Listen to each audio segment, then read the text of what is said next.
advancement to economic development and industrial development. He has shifted the country's focus away from Western power, making us understand that an African country can be self-sufficient. A warm breeze moves across Ouagadougou's Place de la Révolution as the sun slides down behind old concrete buildings. The crowd is loud, buzzing with excitement. Some chanting, some just standing, hoping to catch a glimpse of their young leader. In the middle of it all stands Captain Ibrahim Traoré, the man who took power by force and now tries to hold a fragile nation together. Just behind him, half hidden in the fading light, stand three quiet figures. They don't speak to the press. They rarely smile in public, but they're always there. These men are Traoré's closest protectors, his personal shield in a country that knows betrayal all too well. Their names are mostly unknown. They don't give interviews and they don't post on social media. But anyone watching closely has seen them.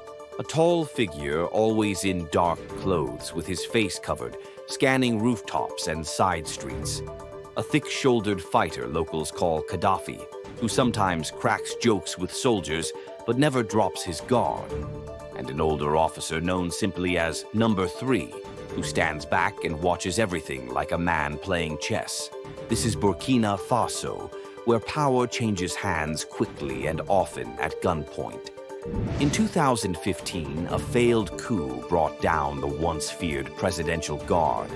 That unit had grown too powerful, protecting the president more than the people, until it fell apart in disgrace. Years later, Captain Traoré would seize power himself in 2022. From the moment he stepped into the presidency, he knew trust was rare and priceless.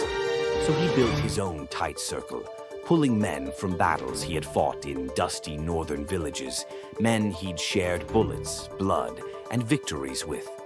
These were soldiers he could trust with his life. Of the three, the masked man is the most mysterious. No one knows his real name. Some say he was once Special Forces. Others whisper that terrorists put a bounty on his head, forcing him to hide his face forever. Watch any clip of Captain Traoré greeting a crowd, and there he is, baseball cap pulled low or helmet strapped tight, eyes constantly moving. His hand is never far from his weapon. To the crowd, he might look like a statue, standing there almost too still. But beneath that calm is a mind running through threat scenarios, distances, angles, escape routes. He was one of the first to join Traoré's private team. Back in the Sahel, under a crushing sun, they had fought side by side against militants who moved on motorcycles and attacked villages without warning. During one heavy firefight, when the group was nearly out of ammunition, this man crawled under a hail of gunfire to pull a wounded comrade to safety. Traoré never forgot that. So when he became president, he brought the masked man with him to the capital. Now, whether it's a dusty road in the countryside or a polished marble hall in the presidential compound, the masked man is always close. The dangers are real. In December 2022, Traoré's team stopped a coup plot led by a lieutenant colonel. Then in September 2023, rebel soldiers stormed parts of Ouagadougou, hoping to take power. It failed.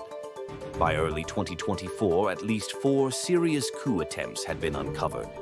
Each one could have ended not just a presidency, but the fragile stability of a nation already surrounded by wars and extremist threats. One night, not long after taking power, the masked man received a message. $5 million if he would kill Traoré. The plan was simple and horrifying. Strike when the captain was praying, kneeling in sujood, head down, unprotected. That night, the masked man didn't sleep. Not out of temptation, but rage. Someone had dared to suggest he betray the man he saw as a brother.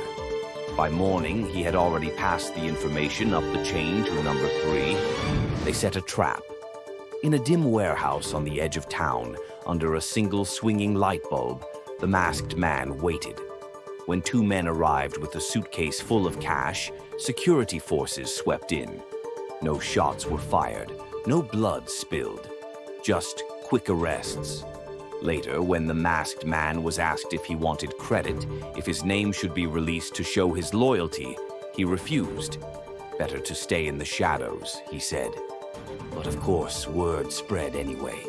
In roadside cafes and open-air markets, people began whispering about the masked guardian who turned down a fortune to protect the revolution.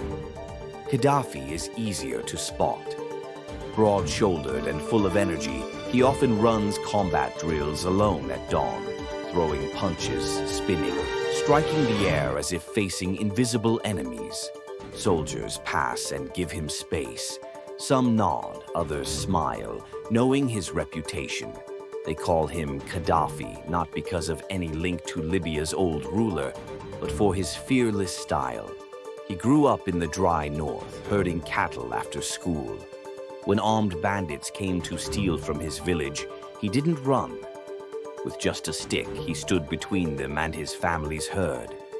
Years later, jihadist violence pushed him to join the army. He fought in some of Burkina Faso's bloodiest battles, including Otapuanu in 2019 and deadly clashes near Djibo. That's where he met Captain Traore, who arrived at a desperate moment when Gaddafi's unit was nearly overrun. Instead of staying back, Traore charged forward, firing his own weapon, rallying the men.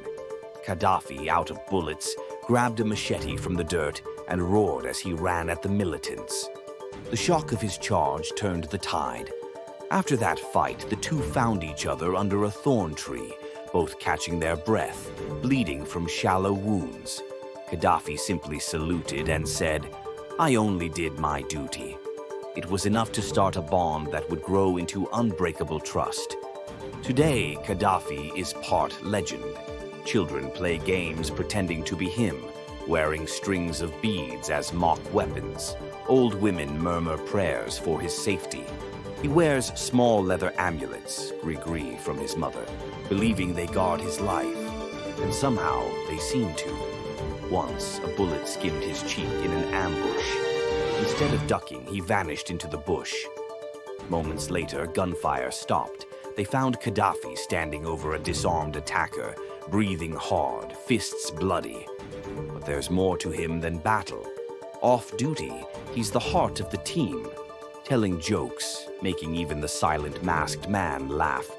Yet when it comes to protecting Traore, he is pure steel.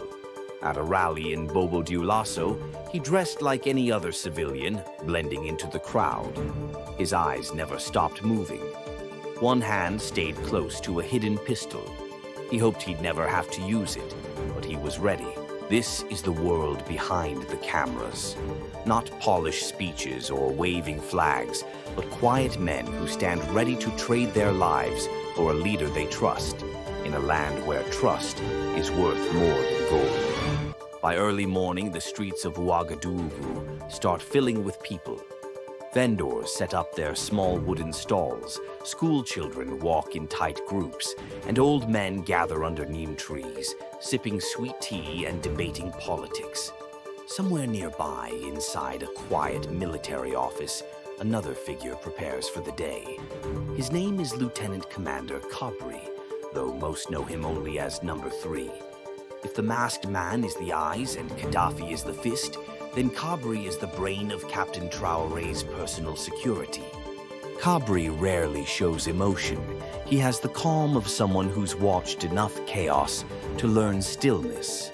At meetings, he listens more than he talks, letting others reveal their fears, their plans, sometimes even their secrets. When he does speak, it's usually to ask a question that cuts right to the truth. That's how he's kept the young president alive through 4 coup attempts and more plots than he can count. His path to this job was long and complicated. Kabri joined the army in the late 1990s, a teenager hungry for something bigger than village life. Back then, under President Compaoré, one careless word could destroy a career. So Kabri learned quickly. Watch, wait, understand who truly held power. Later, he served in the RSP, the elite presidential guard that everyone feared. They were untouchable, dressed in black berets, riding new pickups while most soldiers still shared rusty rifles. When the RSP turned their guns on civilians during the 2015 crisis, Cabri was there. He smelled the tear gas, stepped over bodies. That day reshaped him. He decided a bodyguard's loyalty should never be to one man alone, but to something larger, to the hope of a country. Years later, in 2022, after Traoré's sudden coup toppled the government, Cabri was living quietly on a modest army base. He didn't expect any calls. But one afternoon, a young officer arrived with a message. Captain Traoré wanted Cabri to lead his new presidential security team. Not because Cabri was an insider. In fact, the opposite. Traoré needed someone with no old loyalties, no debts to pay, no reason to look the other way. Cabri accepted on one condition. Loyalty would be to principle, not just to the president. From the start, he shaped the team differently. No more gold chains and dark sunglasses trying to look important. Instead, plain uniforms, clear lines of command, constant drills. Cabri brought in discreet agents who could slip through markets unnoticed, snipers trained to watch from rooftops, drivers who could steer into chaos and come out again. Every detail mattered. Once, Cabri personally checked the bolts on a stage where Traoré was scheduled to speak. Another time, he changed the entire motorcade route minutes before departure because a street vendor seemed oddly nervous, a tiny detail that made his instincts tighten. The vendor was later found with a phone full of suspicious calls. But Cabri's caution didn't come from paranoia alone.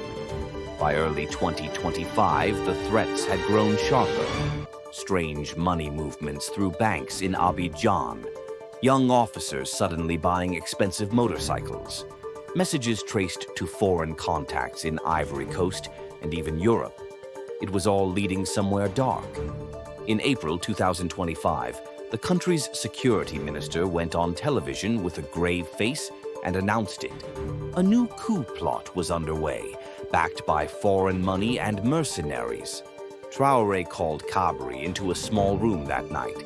No aides, no cameras, just the two men who understood exactly how close disaster was. Traoré asked, "How do we protect ourselves from our own?" Cabri didn't hesitate. "We tighten the circle," he said, "and bring in outsiders who have no reason to betray us."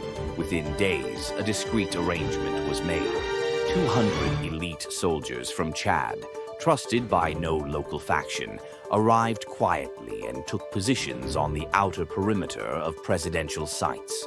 Inside that, Cabri kept Burkina's own hand-picked men, the masked man, Gaddafi, and their closest comrades, nearest to Traoré. It was a risky move, inviting foreign troops. But Cabri knew a clean buffer was safer than relying on questionable loyalty. The days that followed were tense. Arrests rolled in.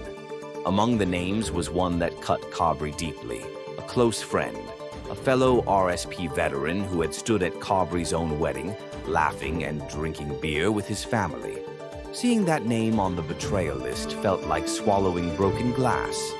Later, Cabri whispered to Traoré, "I would have trusted him with my life. Maybe I already did." Traoré just placed a hand on Cabri's shoulder and said, quietly, "What matters is you stayed loyal." Through it all, Cabri's mind never slowed. He set up fake convoys to confuse watchers, sometimes sending out decoy cars bristling with antennas and flags while Traoré slipped through the city in an ordinary sedan with dusty windows. Once, mercenaries tailed the wrong convoy and were caught outside a fuel depot, far from anything that mattered. Cabri also started layering plainclothes security inside crowds, armed but dressed like farmers or shopkeepers, ready to act at the first wrong move. Every Sunday, long before sunrise, Cabri drives alone to a small family shrine on the edge of the city. He lights a single candle and prays. Not for himself, but for Burkina Faso, for his men, for the young president he now calls a friend. He tells his wife he'll always come home safe. He believes it when he says it, though he knows better than anyone that nothing is promised. By dawn, he's usually back at headquarters, sipping tea while reading fresh intelligence reports. Outside, the city wakes up. Horns honk, merchants shout about tomatoes and onions, children run barefoot chasing old bicycle tires. Cabri stands by a window, watching the morning light paint the compound walls. Somewhere nearby, the masked man is finishing his night shift, removing his face covering to wash up. Gaddafi is likely already sparring in the courtyard, sweat darkening his shirt. And soon enough, Captain Traore will step into the sunlight to address his people. This quiet moment is Cabri's only peace. Then it's back to the long list of checks and drills, of suspicious whispers and strategic misdirections. Because for Cabri, failure is not an option. Not for his family, not for his team, and not for the fragile dream they are all risking their lives to keep alive. A Burkina Faso, free from fear, standing on its own feet at last.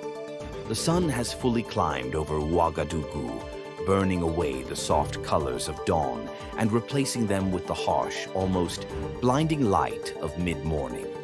Inside the presidential compound, the courtyard is alive with quiet movement. Soldiers pace in loose circles, radios crackle with short updates, and security men check the underside of every vehicle that enters through the heavy iron gates.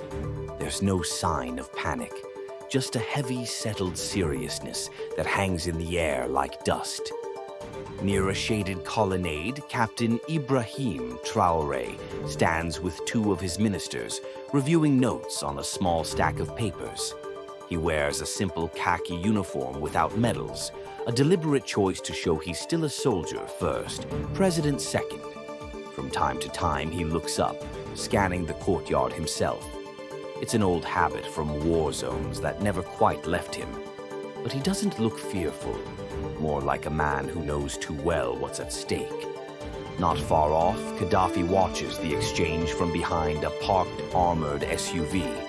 He's dressed today in ordinary civilian clothes, dark trousers and a loose cotton shirt that does nothing to hide his broad chest and thick arms. Around his neck and wrist, the leather gris-gris from his mother peek out. To anyone passing by, he might look like just another aide, waiting for orders. But Gaddafi's eyes never rest. They slide from doorway to rooftop to tree line, measuring distance, looking for odd movements. His right hand rests on his belt, close to the hidden grip of a pistol. Further across the courtyard, standing almost in shadow, is the masked man. He wears a lightweight tactical jacket despite the heat, a baseball cap pulled low, and dark glasses that hide more of his face. The cloth mask covers his mouth and nose, but you can still read something tense in the lines of his posture. One foot taps softly on the tiles. His fingers adjust the radio earpiece over and over. This is his least favorite moment, when the president is about to step out into the open. No matter how many checks Cabri orders, no matter how many agents mix through the crowd, these public appearances are always the most dangerous. Number 3, the ever-watchful Cabri, stands inside a small security hub just off the courtyard. It's a cramped room with 2 aging computers and a wall crowded with live camera feeds. On one screen, a slow-moving line of citizens waits beyond the gates, hoping to catch a glimpse of the president. Another camera shows rooftops nearby, where plainclothes sharpshooters squat low behind parapets, scanning with binoculars. Cabri murmurs short instructions into his radio, then leans close to a monitor, squinting at a figure who seems to pause too long under a shade tree. A plainclothes operative moves in, speaks to the stranger who laughs, shows an ID, then moves along. Cabri exhales through his nose and gives a tiny nod. Just nervous excitement from someone waiting too long. Still, better to check.